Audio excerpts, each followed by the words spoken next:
The Russian government is now using America's public airwaves, and some members of Congress are sounding alarms. The Kremlin's broadcasting on radio stations in Kansas City and Washington with goals to expand across the nation. And our own Craig Patrick sat down with the Florida man who's helping them do it.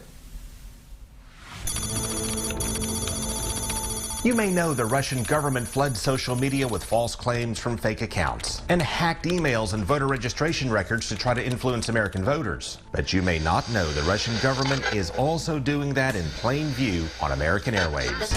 Real opinions from real people.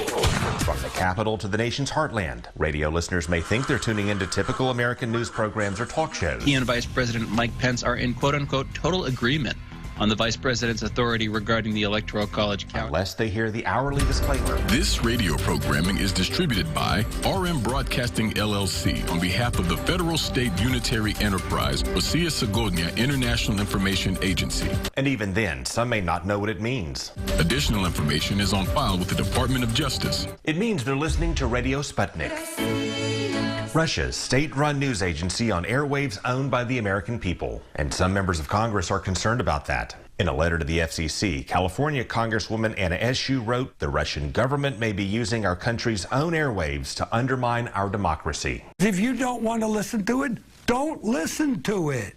Russia is getting the airtime through RM Broadcasting, which is run by Arnold Ferolito, a Florida man and registered foreign agent of Russia. I'm not an agent. He registered as one because the U.S. government required it in order to buy and sell the airtime to the Kremlin. I'm not an agent, irrespective of what I signed. As he sees it, he's just buying airtime he says he should be free to sell to anyone in a country that protects free speech. I would sell to whoever has the right to speak. That raises the first issue of where or if to draw a line. I would sell it to anyone who buys it. If they were to buy it, would you sell to North Korea? I have no idea. Then would you sell the time to ISIS? So what you're making is a hypothetical, and I don't like hypothetical questions. But he does like Russian state media, so he gladly sells airtime to Russia. There's no news in this country. If I want to hear news, you know, I'll tune into RT. So you're saying if you want news, you'll tune in to Russian state-run TV? Well, that one, plus how about Euronews? How about the BBC?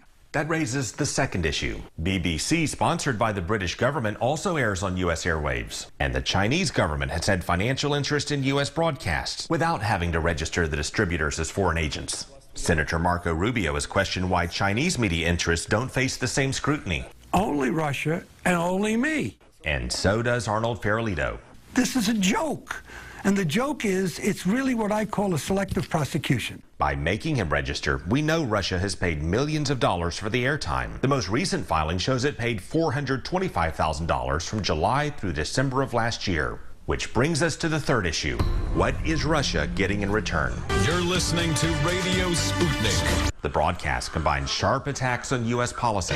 Mr. President, aren't you a mass murderer also? With conspiracy theories, ranging from claims that chemical weapons attacks in Syria were a hoax. There were crisis actors, it said. I don't want to start getting on debates of that. To so-called deep state plots. This is an attempted CIA intelligence coup. To liberal donor plots. Because Soros's goal is the destruction of America. And blend it with fact-based news reports, which can confuse listeners and make them question what's true, which incidentally, U.S. intelligence says is how Vladimir Putin is trying to divide and exploit us. How do we know for truth? Making people question what's true or not. Isn't that exactly what Vladimir Putin is trying to do in this country? Is it true? How do I know? Do any of the conspiracy theories that you hear on Radio Sputnik concern you? Conspiracy theories, they've been around for years. People believe there's people living on the moon, you know. Maybe there are. We don't know. We haven't proved it. Well, we pretty well know there aren't. We don't know. How about Mars? You know, the point is, maybe. I'm pretty sure they didn't. A theory is a theory is a theory. Again, Ferolito says he just sells the airtime, and the Kremlin must like what it's getting in return. Ferolito said it renewed its programming deal for another 3 years. Craig Patrick, Fox 13 News. Now, the FCC is considering here some new rules that would really require a more specific disclaimer that would describe the content as state-run Russian media purchased by the Russian government.